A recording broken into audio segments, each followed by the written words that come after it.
Bank నుంచి తీసుకున్న 2 లక్షల రుణ బకాయి తీర్చలేదని జనగామ జిల్లా ఏడునూతల గ్రామంలో ఓ డ్వాక్రా గ్రూప్లోని మహిళ ఇంటి తలుపుల్ని సిబ్బంది ఊడబెరికి తీసుకుపోయారు. దేవరుప్పల మండలం పెదతాండాలోని మహిళ ఒకరు బ్యాంకు నుంచి మహిళా సంఘం తరపున లోన్ తీసుకున్నారు. 61,000 రూపాయల బకాయి ఉంది. ఆర్థిక పరిస్థితి బాగోలేక వాయిదాలు కట్టలేకపోయింది. బ్యాంకు సిబ్బంది ఆమె ఇంటి ముందు పొయ్యి వెలిగించి అప్పు తీరిస్తేనే వెళతామని భీష్మించారు. అందర్నీ ఆ ఇంటికి రప్పించి మరీ కుటుంబాన్ని అవమానించారు.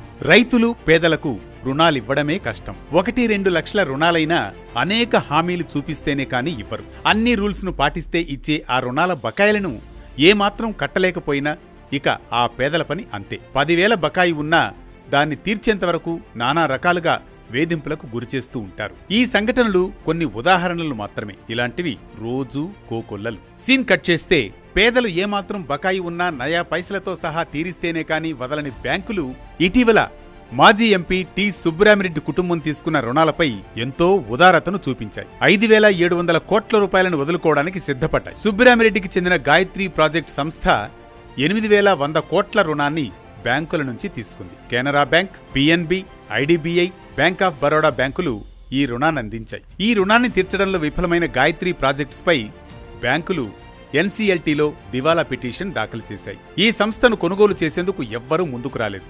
తాజాగా సుబ్బరామిరెడ్డి కుటుంబమే వన్ టైం సెటిల్మెంట్ కింద 2,400 కోట్లు చెల్లిస్తామనడంతో బ్యాంకులు ఓకే అన్నాయి. అంటే మిగతా 5,700 కోట్లను బ్యాంకులు వదులుకున్నాయి. అంటే తమ సంస్థను తక్కువ మొత్తంతో ఆ కుటుంబమే మళ్లీ దక్కించుకుంది. ఇలాంటి ఉదాంతాలు ఎన్నెన్నో. బడా పారిశ్రామికవేత్తలు, కాంట్రాక్టర్లు తీసుకున్న రుణాల విషయంలో మాత్రం బ్యాంకులకు ఎలాంటి నియమ నిబంధనలు పట్టవు. రుణాల మంజూరులోనే కాదు, ఆ రుణాలను తీర్చకపోయినా ఎంతో ఉదారతను పాటిస్తాయనడానికి ఇదో మచ్చుతొనక మాత్రమే. దేశంలో ఇలాంటి వ్యవహారాలు అనేకం ఉన్నాయి. బ్యాంకులకు అనేక బడా సంస్థలు లక్షల కోట్ల మేర కుచ్చుటోపి పెడుతున్నాయి. 1,000 కోట్ల మొండి బకాయిలతో నిండా మునుగుతున్నా బ్యాంకుల నుంచి తీసుకున్న రుణాలను కట్టకుండా దివాలా అంటూ చేతులెత్తేసే సంస్థలు అనేకం ఉన్నాయి. గత కొన్నేళ్లుగా ఇలాంటి సంస్థలు నిండా ముంచుతూనే ఉన్నా బ్యాంకులకు చీమ కుట్టినట్లయినా ఉండడం లేదు. దివాన్ హౌసింగ్ ఫైనాన్స్ లిమిటెడ్ డిహెచ్ఎఫ్ఎల్ సంస్థ, యూనియన్ బ్యాంక్ ఆఫ్ ఇండియా సహా 17 బ్యాంకులు అనేక ఇతర సంస్థల నుంచి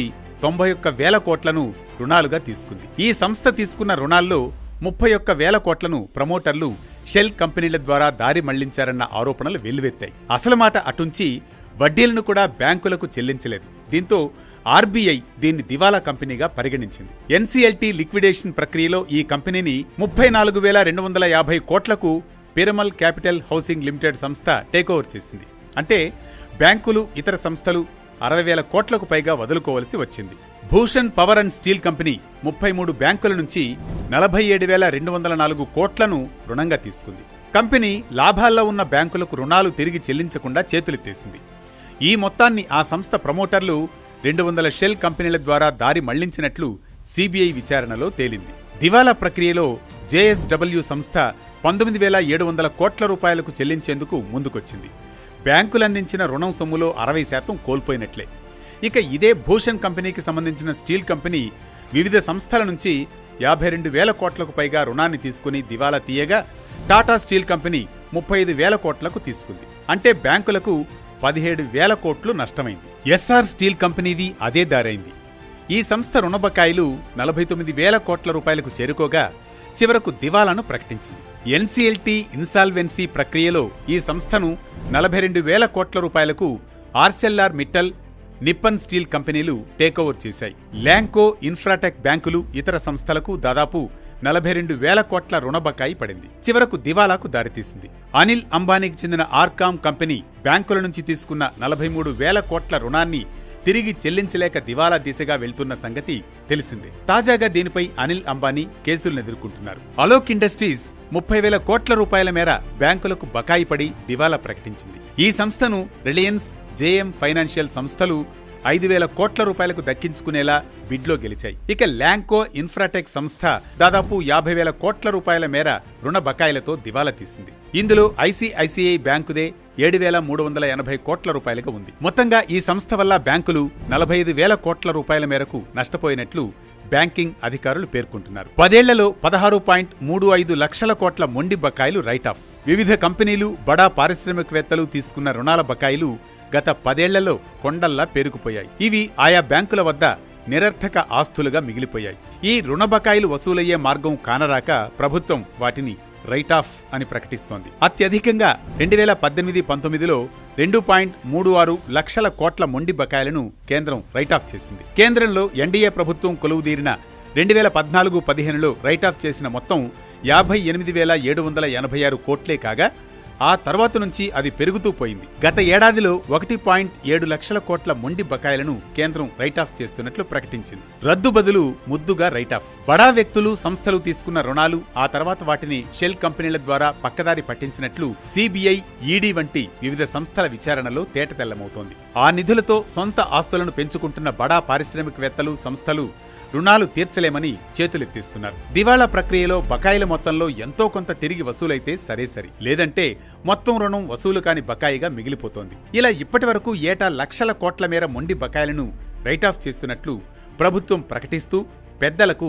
ఉపశమనం కలిగిస్తోంది. అంటే ఆయా వ్యక్తులు తాము తీసుకున్న రుణంలోని బకాయిలను మళ్లీ బ్యాంకులకు నయా పైసా చెల్లించాల్సిన అవసరం లేకుండా మినహాయింపునిస్తోంది. రద్దు చేస్తున్నట్లు ప్రకటించకుండా రైట్ ఆఫ్ అనే ముద్దు పేరుతో దీన్ని కొనసాగిస్తోంది. రికార్డుల సర్దుబాటుకే ఇలా చేస్తున్నామని, ఆ రుణ బకాయిలు రద్దయినట్లు కాదని పైకి చెబుతున్నా అవి ఏనాటికి తీరేవి కాదన్నది బహిరంగ రహస్యమే. 2018లో 10.35 లక్షల కోట్లుగా ఉన్న మొండి బకాయిలు 2024 నాటికి 3.39 లక్షల కోట్లకు తగ్గినట్లు కేంద్రం చెబుతున్నా గత 10 ఏళ్లలో దాదాపు ప్రతి ఏటా రైట్ ఆఫ్ ప్రకటిస్తూ పోతూ ఉండడంతోనే ఈ రుణ బకాయిలు తగ్గినట్లు కనిపిస్తోంది తప్ప వాస్తవానికి ఏటేటా పెరుగుతూనే ఉన్నాయన్నది వాస్తవం. భారీగా రుణాల మొత్తాన్ని మింగేస్తున్న వారిపై కఠిన చర్యలకు ప్రభుత్వం సాహసించలేకపోతోంది. దీనికి కారణం ఆయా పార్టీలకు, నేతలకు, సంస్థల నుంచి భారీగా విరాళాలు, ముడుపులు అందడమేనన్న ఆరోపణలు ఉన్నాయి. బ్యాంకుల్లో ఉన్నది ప్రజల సొమ్మే. ఇలా బడా వ్యక్తుల పాలవుతున్న బ్యాంకుల్లోని సొమ్ము వేరెవరిదో కాదు, కస్టమర్ల రూపంలోని ప్రజలదే. ఉద్యోగులు, కార్మికులు, కర్షకులు ఇలా అనేక రంగాల వారు బ్యాంకుల్లో దాచుకున్న సొమ్మునే బ్యాంకులు రుణాలుగా ఇస్తూ కార్యకలాపాలు సాగిస్తూ ఉంటాయి. ఆ సొమ్మును రుణాలుగా అందించి వచ్చే వడ్డీలతో అవి కార్యకలాపాలు సాగిస్తూ ఉంటాయి. అయితే బడాబాబులు తీసుకునే రుణాలను ఏటా వేల కోట్ల మేర ఎగ్గొడుతున్న తరుణంలో ఆ భారాన్ని కూడా బ్యాంకులు తిరిగి ప్రజలపైనే మోపుతున్నాయి. వివిధ ఛార్జీల పేరిట బ్యాంకులు వసూలు చేస్తున్నాయి. అంటే పెద్దలు ఎగ్గొట్టిన బకాయిలను ఫీజుల పేరిట తిరిగి ప్రజల నుంచి వసూలు చేస్తున్నాయి. Account minimum balance, ATM, NEFT, RTGS, IMPS పేరిట వివిధ ఛార్జీలు వసూలు చేస్తున్నాయి. ఇవే కాకుండా రుణాల ఈఎంఐలను గడువులోపు తీర్చకుంటే వారిపై భారీగా అపరాధ ఛార్జీలు వేస్తున్నాయి. డెబిట్, క్రెడిట్ కార్డులు వినియోగిస్తే వాటిపై వడ్డీతో పాటు ఛార్జీల భారము ఎక్కువే. కస్టమర్లకు పంపే SMS సర్వీసులకు ఫీజుల బాధుడు తప్పడం లేదు. ఈ ఫీజులపై కొద్ది కాలం క్రితం కేంద్రం పార్లమెంట్లో ఇచ్చిన రాతపూర్వక సమాధానం విస్తుగొలిపేదిగా ఉంది. గత 2 ఏళ్లలో బ్యాంకులు 35,587 కోట్లు ఛార్జీల పేరిట వసూలు చేసినట్లు పేర్కొంది. ఇది కేవలం మినిమం బ్యాలెన్స్, అడిషనల్ ఏటీఎం వినియోగం, SMS సర్వీసులకు సంబంధించి మాత్రమే. ఇతర అనేక ఛార్జీలను కూడా కలిపితే ఇది రెట్టింపవుతుంది. అంటే పేదలను కొట్టి గద్దలకు పంచిపెడుతున్న తీరుగా బ్యాంకులు వ్యవహరిస్తున్నాయన్న విమర్శలు ఉన్నాయి.